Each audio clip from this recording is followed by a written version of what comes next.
His name is Raka, a 25-year-old man who has just moved into an old house on the outskirts of Elmore, New Hampshire. The house looks ordinary. Too ordinary even. Spacious, clean, and sold at an unreasonably low price. He was suspicious, but the seller said he just wanted to move abroad soon. Without asking much, Raka agreed. The first days felt calm. Too calm. There were no neighbors, no vehicles passing by, not even birds could be heard in the morning. But there was one object that always caught his attention. An old clock hanging in the living room. An old-fashioned wooden clock with long hands that vibrated slowly. Every night the clock stops at 2:33. He has changed the battery 3 times, but the result is always the same. Raka thinks it's a coincidence, just an ordinary broken clock. But tonight he will sleep alone for the first time, and in the midst of the piercing silence, a small whisper is heard from the direction of the stairs. "Let's play." The voice was so soft, but it was clearly audible to Raka's ears, like a child's whisper.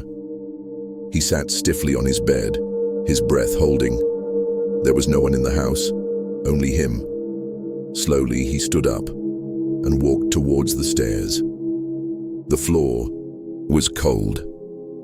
The silence felt thicker than before. His steps followed the creaking steps one by one. And there, at the end of the upstairs hallway, there was a door that he had never opened since he first came. The door was slightly ajar tonight. Then, 3 knocks were heard. Soft, regular, knock, knock, knock. Raka approached carefully. But before his hand touched the doorknob, something rolled out from the gap under the door. A small ball, shabby, like a child's. Raka stared at it in confusion. He never had a ball. He never kept it there either. And when he bent down to pick it up, the ball moved by itself, rolling slowly towards the stairs, as if inviting him to play. Raka stood frozen. In the middle of the dimly lit hallway upstairs, he felt like he was being watched. But by who? There was no one else in the house. There was no sound, no movement. Only the small ball that had now stopped at the bottom step, and a small piece of paper that had suddenly appeared right next to it. Raka slowly went down the stairs. He picked up the paper. It was worn out, but something was clearly written on it. "Your turn to search." Raka's heart beat faster. He looked around, but there was no one there. Then he heard the sound of small feet running quickly upstairs. Tap, tap, tap, tap, tap. Then, silence.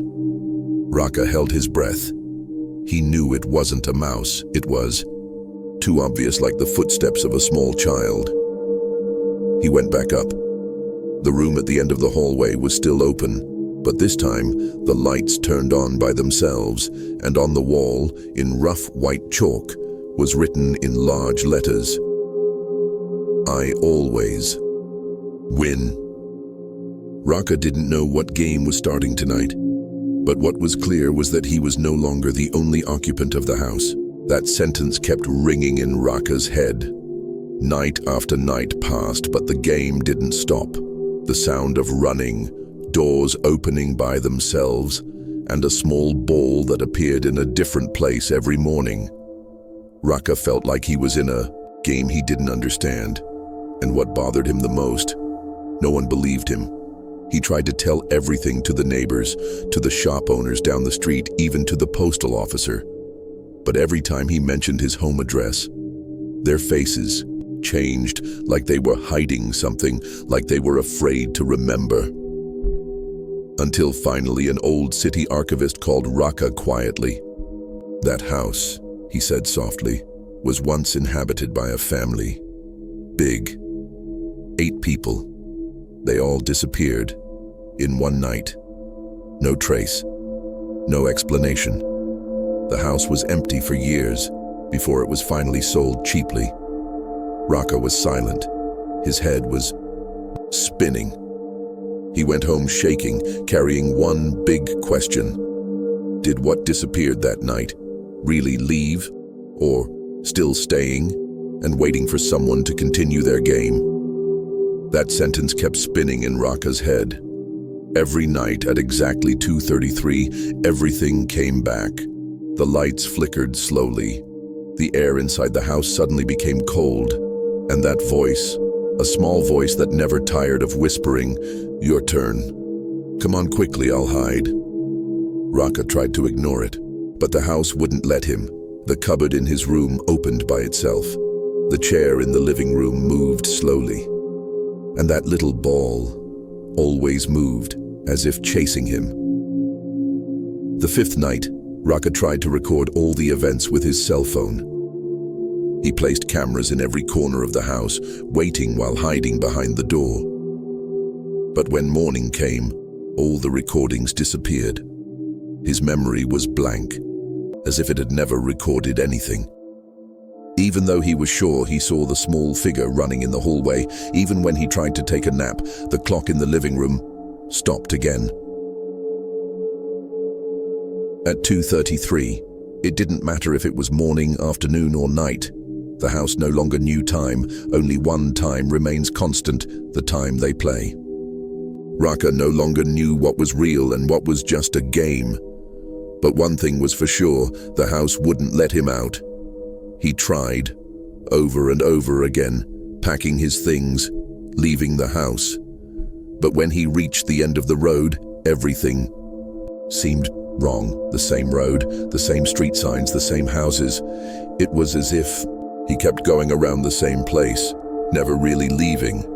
Even when he hitched a ride in a passing car, when he looked out the window, the old house was still there, wherever he was. Until he finally realized the house didn't want to be left. Not because he was locked up, but because he had become part of the game.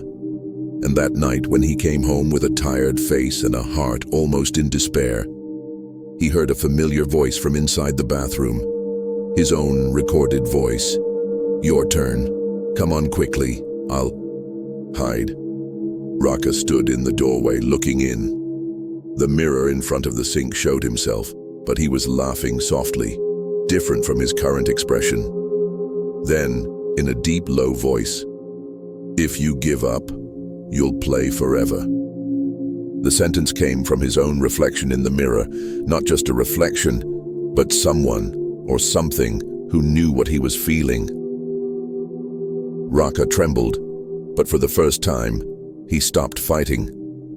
Maybe the only way out of this house was to join the game. That night, Raka prepared everything. He took a small flashlight, a notebook, and a cell phone. He wrote one big sentence on the first page of his book. "If I have to play, I want to know the rules." At exactly 2:33, the game started again. The lights flickered, the air cooled. The small ball reappeared, this time on the dining table on a blank piece of paper that said, "Find me where I last laughed." Raka explored the house, every corner, every room, until finally, he found an old wooden cupboard under the stairs, which he had never opened before. His hands trembled as he turned the handle. Inside, dark, empty.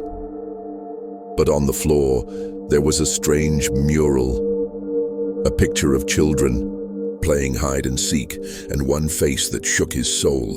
That face was his own. Raka stepped back slowly, his body limp.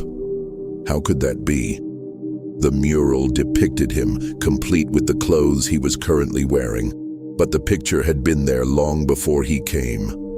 Around that face, other children were depicted laughing, hiding. Behind curtains, under tables, behind cupboard doors, they were all smiling, but the smiles were unusual, too wide, too empty. And in the corner of the painting there was a small, almost faded sentence, "The loser will replace." Raka trembled. Now everything began to make sense. This was no ordinary game. This was a trap that repeated history. He tried to tear the painting, but the wall behind it seemed alive, pulsing and refusing to be touched. Suddenly, The cupboard door closed by itself. It was pitch black. Then, from the darkness, one by one, the children emerged. Not their bodies, but the sound of laughter that surrounded Raka, and the last voice that was heard, very close to his ears, "Welcome back." When the light came back on, Raka found himself standing in the middle of the living room of the house. But now all the furniture had changed, like going back to decades ago, and in the mirror near the stairs, it wasn't him who was reflected there, but a little boy who was smiling while carrying a ball. Raka stared at the mirror for a long time. The little boy wasn't scary. His face was like a normal child's, but his eyes held a story that was too old for his age. Raka slowly approached. He crouched in front of the mirror, staring at the little figure who was now staring back. Then Raka said softly, "Do you just want company?" Suddenly, the atmosphere became warm. The light stopped flashing. The cold air slowly disappeared. The boy nodded. His face began to change. The smile that had been empty now slowly became sincere. Raka opened the old cupboard once again.